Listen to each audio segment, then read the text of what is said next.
We are tech mavericks, and the problem statement we have chosen is AI-based timetable generation system aligned with NEP 2020 for multidisciplinary education structures. Our team ID is 69905.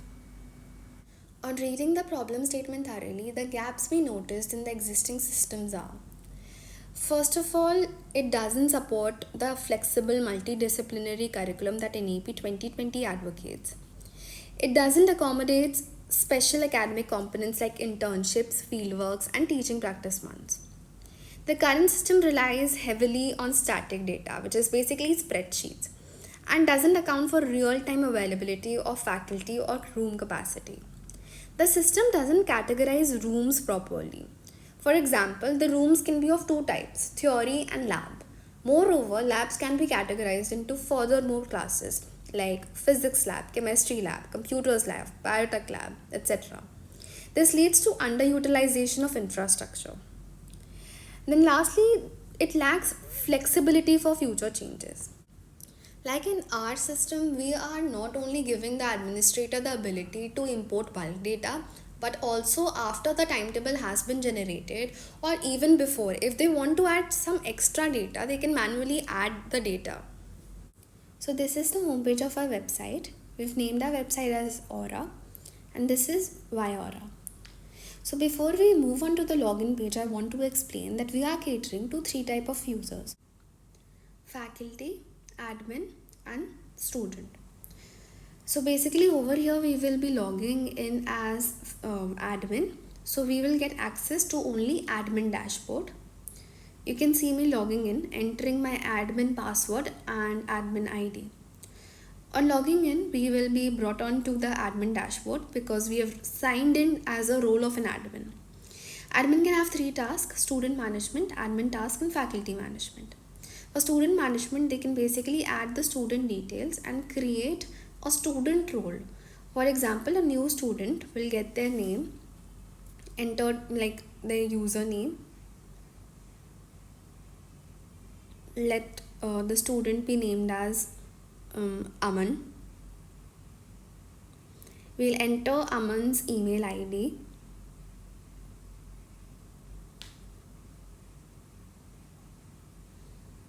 And add Aman's information like his first name, his last name being Kumar, and then we'll select the role. The role over here is student because we are adding a student. Staff status is going to be no. Then we are basically creating a password for Aman. We'll provide Aman with this password. He also will have the ability to reset the password if he wants to. You can see that Aman's details has been added, which means that if he wants to log into the student dashboard, he simply can and add electives and view his timetable. Now moving back to the admin dashboard. Admin can have admin task and add faculty management. Let's suppose we go for admin task. They can add department, semester, courses, faculty, request, section, and meetings, generate timetable, and add rooms. Let's go for selecting department first. Over here, they can simply add they have like two options. First is importing, second is adding. Let's suppose the faculty, like the administrator, wants to add departments as a CSV file. So we do have a condition that your CSV file or your database needs to have two entries if you're creating a department. First is going to be your department ID and second is going to be a department name.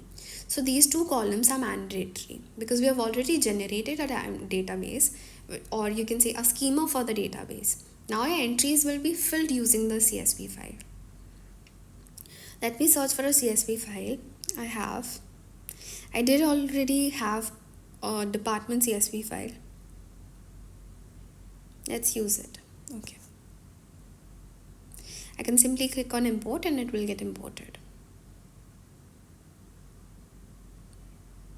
Now after importing, we have an option to simply view the departments.